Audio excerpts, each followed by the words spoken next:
Welcome, everyone, to PandA Pod, the National Disability Rights Network podcast, where we focus on all things related to protection and advocacy for people with disabilities and advancing the rights of people with disabilities. I'm Amanda Lowe, Senior Public Policy Analyst here at NDRN, and this year we're absolutely thrilled to be releasing 3 podcasts in celebration of National Disability Employment Awareness Month, or as we call it, NDEAM. Each episode in October will focus on different aspects of the current state of employment for individuals with disabilities through the lens of the Americans with Disabilities Act. So before we get started, some quick background in NDEAM. NDEAM dates back to 1945 when Congress declared the first week of October National Employ the Physically Handicapped Week. Since that time, NDEAM has evolved to include not just people with physical disabilities, but the entire disability community. Now the emphasis has shifted to focus on competitive employment in the community. The first episode featured Senator Bob Casey from Pennsylvania. We were so excited to discuss some of his important legislative initiatives relating to the employment of people with disabilities. It is our hope that each podcast will interest, educate, and motivate you as we celebrate NDEAM 2020. Senator Casey, we are beyond thrilled, truly, that you're able to join us today as we kick off our podcast series celebrating National Disability Employment Awareness Month, or NDEAM. And I just want to take a quick second and also mention and give thanks to your great and fantastic staff for making this happen. Thank you to everyone very much. So in thinking about today's conversation, we thought it would be really helpful if we could just start on just a slightly personal note and allow our listeners to get to know you a little bit and your connection to disability rights. Throughout your time in the Senate, you have displayed really true leadership and are absolutely considered a champion for the disability community. And I'm wondering if you might be able to tell us just a little bit about why the advancement of disability rights is so important to you. Well, first, Amanda, thanks for this opportunity. It's great to be part of this celebration of National Disability Employment Awareness Month. And I guess for me, it starts just when I was growing up. It starts with my parents, really, and the many lessons they taught me about our own blessings and those who had disadvantages or obstacles to overcome in life, that we had to do everything we could to help them. And I just think that was just a fundamental bedrock for me. My father was a public official, so he was obviously more engaged in some of these issues. But I think it starts there. And if you believe in the promise of America, you have to believe in, and I think you have to be committed to advancing the rights of people with disabilities. It's consistent with American values. It's not some body of work that's off to the side. It's not only consistent with American values, I think it's in furtherance of those American values that you can advance when you're advancing the rights of people with disabilities. So I think it's a fundamental belief that all people should have equal access to opportunities that America says that it's supposed to offer, or says that it will offer. And we know, unfortunately, from our history, that people with disabilities often have had barriers in their way and obstacles to participating in all aspects of our society. So I've had obviously some opportunities myself as a public official to be able to have an impact on these issues, and we're going to keep a focus on this work for as long as the people of Pennsylvania want me to be their senator. Thank you for that. It must be really amazing to be able to have something that it sounds like a belief that was really cemented for you in childhood, and then be able to really effectuate change and kind of see that belief in action through your work in the Senate. Yeah, just fortunate to have had parents, and I think a community too. I grew up in Scranton, Pennsylvania, Lackawanna County, northeastern Pennsylvania, and my sense is, and there's no way to compare this, but my sense is that over time there's been a recognition in that region about the importance of advancing the protections for and rights for people with disabilities. And I think my parents reflected that kind of broad consensus. That's really interesting. Thanks for sharing that. So as we were sort of thinking about how we wanted to celebrate National Disability Employment Awareness Month, or NDEAM, this year, the National Disability Rights Network, or NDRN, we decided to use the lens of the Americans with Disabilities Act, or the ADA, and the goal of economic self-sufficiency as kind of the way that we're thinking about employment for people with disabilities. So more specifically, the ADA states the nation's proper goals regarding individuals with disabilities are to assure equity of opportunity, full participation, independent living, and economic self-sufficiency for such individuals.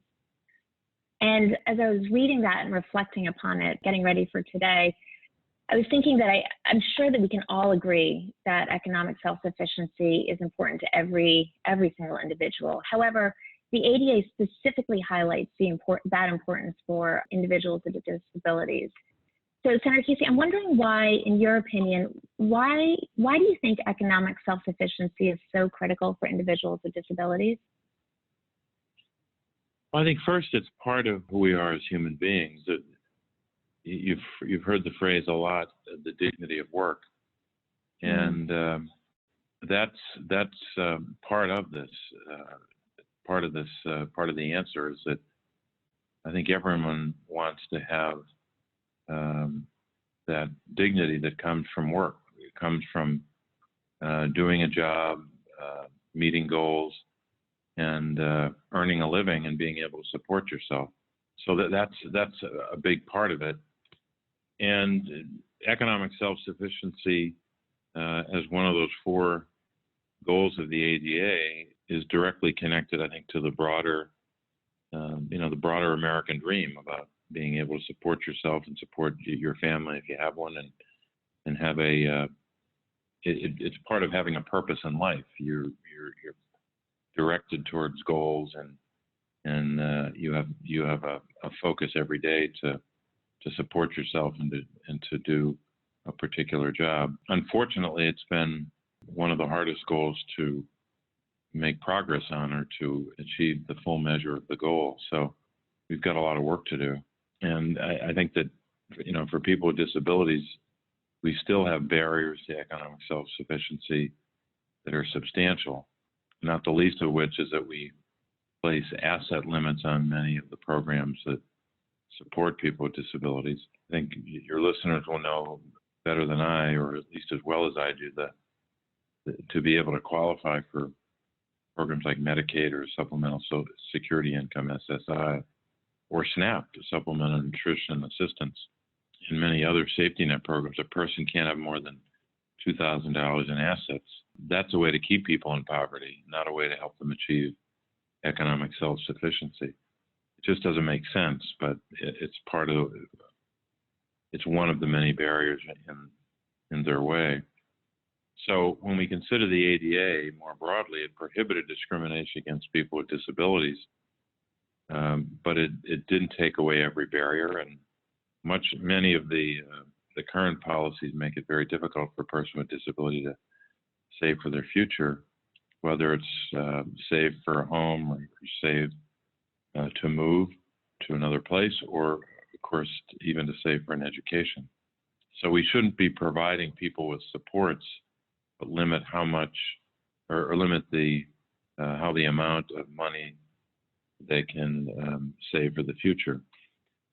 So we finally had a breakthrough a couple of years ago, 5 years ago now. Almost it'll be 6 in December. December the 14th, to be exact, is when the Senate bill passed on ABLE, the ABLE Act, and Achieving a Better Life Experience Act. It's one act that I think is a good start at pulling down some of the policy barriers that have been erected over time.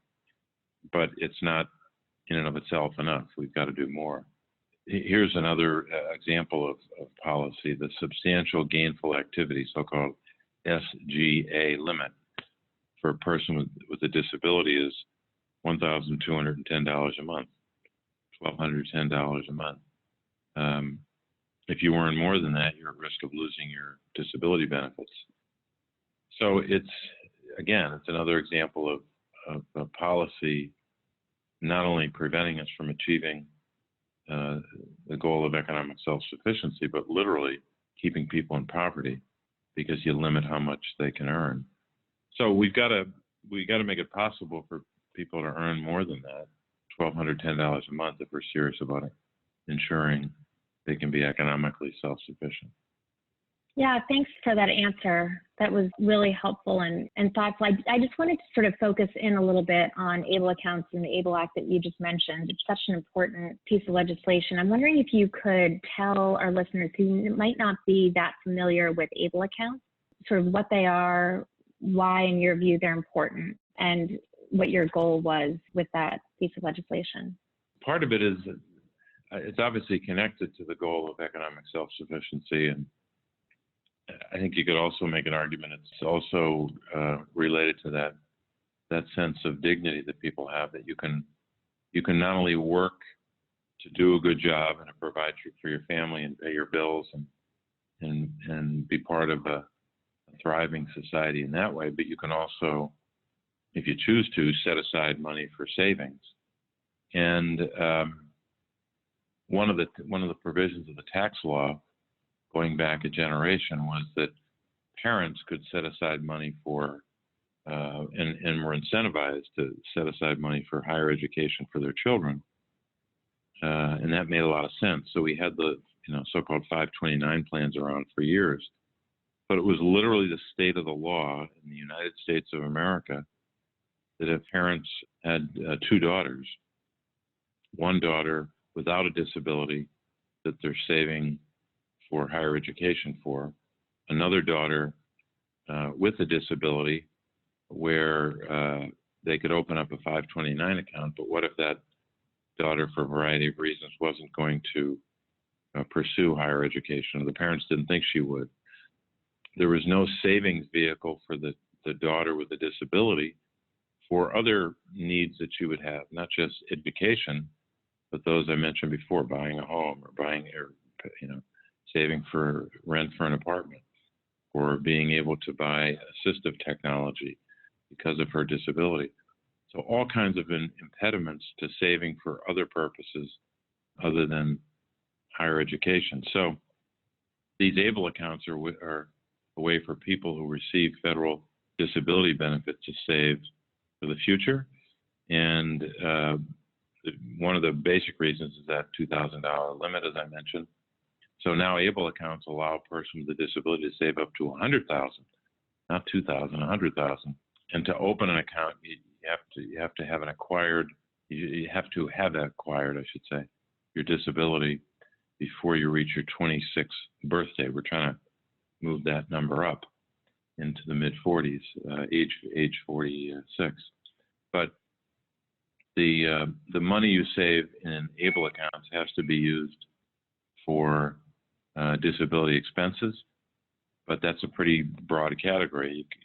You can save for education, moving expenses, I mentioned, if you're moving for a job, assistive technology, as I referred to earlier, or even an accessible vehicle or renovations to make an apartment or a home more accessible, which is often a barrier, a costly barrier to people with disabilities.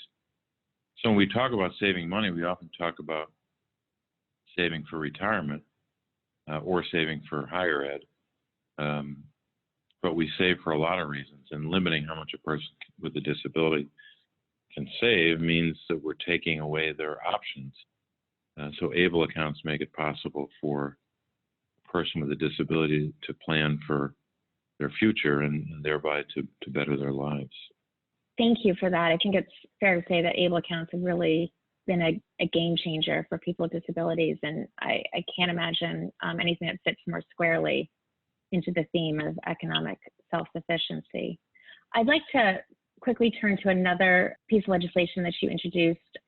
I think that focuses on and enables economic self-sufficiency, but in a different way, and that is the Disability Employment Incentives Act. And I'm wondering if you could just tell us a little bit about that and why what you think it would mean for people with disabilities. Well, first, the Disability Employment Incentive Act provides businesses with incentives to hire people with disabilities. They are incentives that are not just worthy, and if I can say prove their worth over time, but I think are essential if we're serious about fulfilling or achieving the goals of the Americans with Disabilities Act. So I think that's critical. And just by way of kind of the background, right now business can receive up to a $2,400 tax credit if they hire someone with a disability through their state vocational rehabilitation program. But unfortunately, businesses, like a lot of programs that are worthy and often advance a particular priority, sometimes they're good programs, but folks don't take advantage of them. In this case, businesses aren't taking advantage of that tax credit.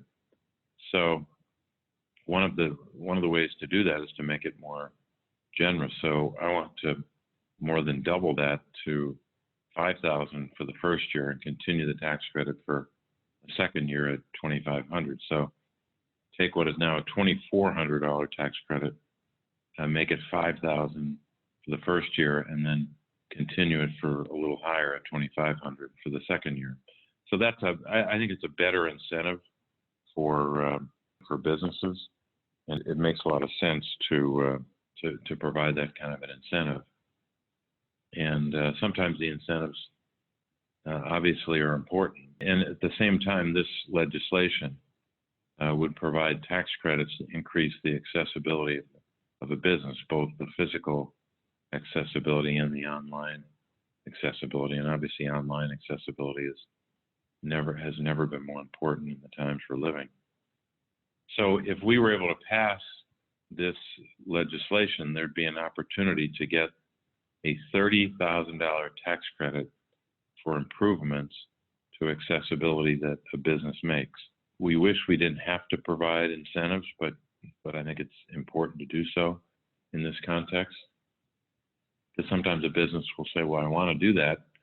I want to provide that accessibility, but it's costly. So giving them a substantial tax credit is another way to incentivize those changes. So both incentives to hire and incentives to make changes that will increase accessibility can make a big difference for a small business and can create more opportunities for both hiring and accessibility. So I wanted to leave your listeners with the bill number, because sometimes it's hard to find these bills. The Disability Employment Incentive Act is Senate Bill 255.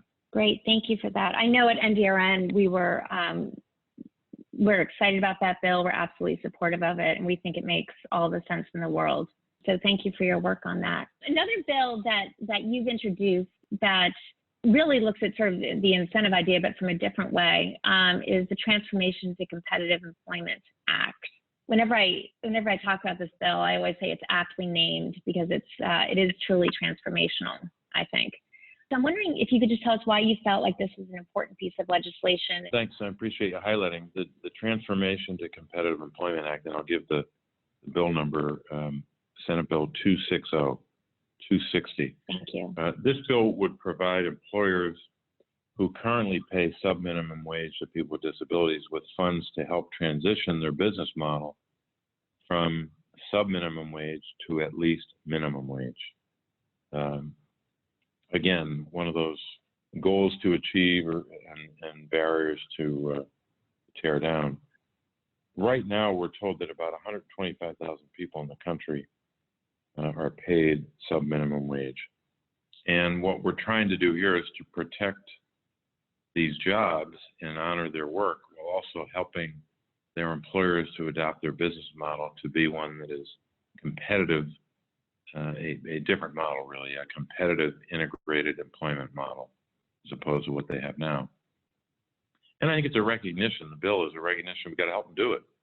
You know, sometimes government is great at mandating or directing folks to do something, and sometimes we don't provide enough help to businesses to make that transition. So this bill would provide them with funding to help them change their business model, transition to minimum wage. There's obviously a whole other fight to raise the minimum wage overall, which we have not won yet. I've been in the Senate, I guess 14 years, and the last time the federal government raised the minimum wage was my first year in the Senate. So it tells you how even on raising the minimum wage nationally, it's taken us years. Still haven't done it yet. But as they transition or model from a sub-minimum wage to a minimum wage business, you'd be able to phase out the sub-minimum wage certificates over a 6-year period. So we don't want to mandate and not give them help. We don't want to mandate and say you have to do it in a 1-year time frame or a short time window. We give them 6 years. So I think it's a responsible way to make sure we can help the businesses so we don't lose the jobs, and that the work that people with disabilities do is respected. And one of the most inspiring things, or inspiring opportunities I've had, is to go to some of these work sites. I haven't been to 50 of them, but I've been to several. And it's remarkable. You walk into it for example, I remember being in a big warehouse in York County, Pennsylvania, right down by the Maryland border.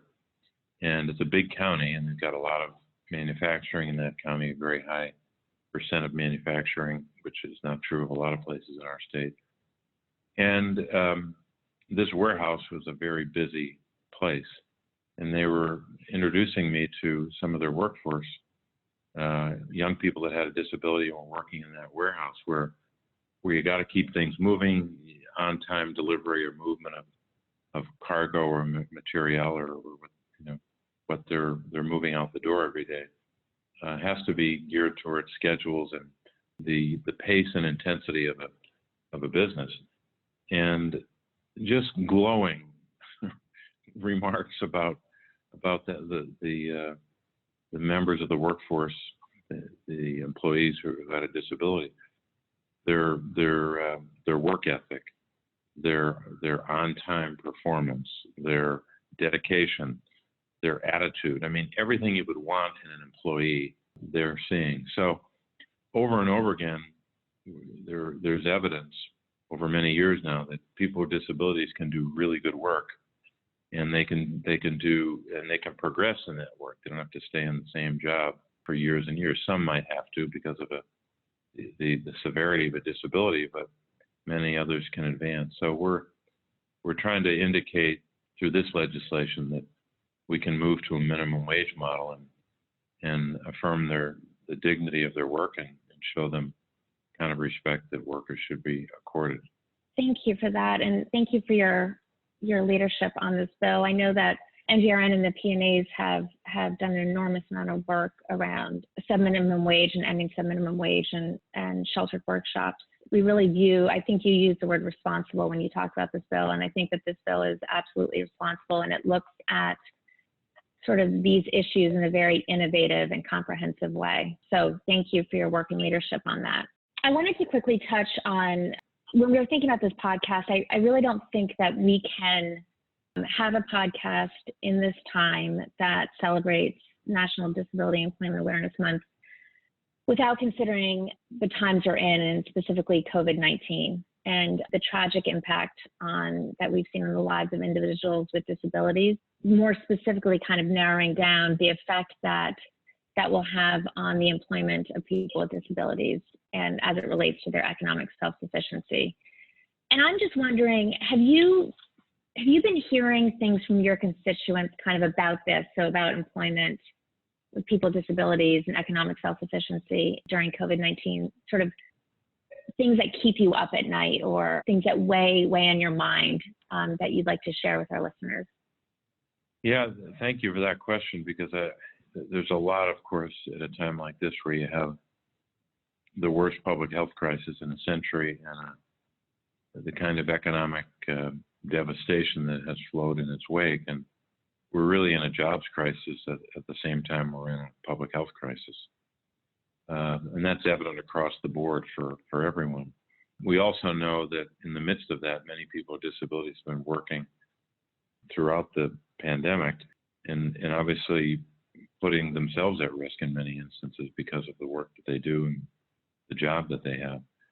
They're often providing essential services in all kinds of settings, grocery stores, hospitals, in many of the services that have remained open during the pandemic. So it's a good example of what we talked about earlier, that the work that people with disabilities engage in is essential, and that they do the work reliably and with great pride, and in this case, often under the real threat of danger coming from the virus. So I worry that for others in the disability community, the return to work will be slower than it is for the rest of the population. So you have some working as essential workers on the front lines every day who are putting themselves at risk. That's one problem. And then you have others who may be at home, like a lot of us have been, working from a distance, or maybe unemployed too in many instances. But getting them back to work could be a lot slower than the rest of us. We know that after the last economic calamity, the Great Recession of about a decade ago, a little more than a decade ago now when it started, but the return to work for people with disabilities never reached the same level as before the recession. And you've seen those numbers on the workforce participation rate for people with disabilities. It's always been a lot lower than people who don't have a disability. So that's a worry, as well as the worry that someone with a disability would obviously contract the virus and put themselves at risk. So we've got a lot of work to do, both to provide better protection for those in the workforce, both people with disabilities and people who don't have disabilities. But we also have to undertake, I think, a more focused effort in creating pathways for people with disabilities to get back to work if they're not working now, because they're often hardest to transition. And we have, unfortunately, a long history of that workforce participation rate being lower, meaning people with disabilities are employed at lower levels, but this transition back to work for many could be especially difficult. Absolutely. Thank you for sharing that with us. And this sort of segues perfectly into my final question as we close up here, which is where, and you've talked about the ABLE accounts and the two pieces of legislation where you've really just demonstrated such wonderful leadership and a very thoughtful approach to a way to address these issues around employment for individuals with disabilities. And I'm wondering kind of where do you think we go from here as we try and really fulfill this goal of economic self-sufficiency as laid out in the ADA? Well, as difficult as this time has been and is now and will continue to be for a good while yet, because I'm not an epidemiologist or a public health professional, but my gut tells me that, and some of the reporting tells me that we're going to be, we're going to continue to have to wrestle this virus to the ground. And we hope for a vaccine as soon as possible, but it has to be done the right way, and it has to be safe and effective, and it has to be, the distribution of it has to go well. But we're going to be dealing with the virus for a good while yet, months, if not many months. I think the economic crisis for many will be, unfortunately, a crisis that will last for years, not months. And that's because even when the unemployment rate goes down, as I'm sure it will between now and the end of the year, there'll still be a group of workers out there who will be hardest to employ or hardest to re-employ. And we're going to have to undertake brand new approaches. We're going to have to think of ourselves as coming out of the Great Depression, not the Great Recession. So I've got a lot of ideas about resuscitating the Works Progress Administration type jobs program. And we're going to have to literally use, I believe, one of several things we're going to have to do is to use federal dollars to employ people directly. Now, some in Washington won't want to hear that. They'll criticize me for it, but we can't sit around and hope that incentives and the private sector magically bring folks back to work. One of the best ways to get people back to work is to hire them. That's at least my view, and that applies obviously to getting creating opportunities as well for people with disabilities. And one of the things we've learned in the last 6 months is that much of the work we do can be undertaken remotely. We've all become, most people have become much more familiar with how to work remotely, and to a certain degree with a lot of success. I hope, and I think we should strive to make sure that means that many people with disabilities will have a greater chance to work, and that employers will realize that remote work and work that requires accommodations, as the ADA enshrined, that any work that requires accommodations can be just as productive as working in a physical office. That workers of all kinds, including workers with disabilities, can contribute substantially to the bottom line of a company by working remotely and having a few accommodations in place. We also still need to ensure that all paths to economic self-sufficiency are clear. We need to eliminate policies like the so-called low SGA limit. We need to incentivize employers to hire people with disabilities.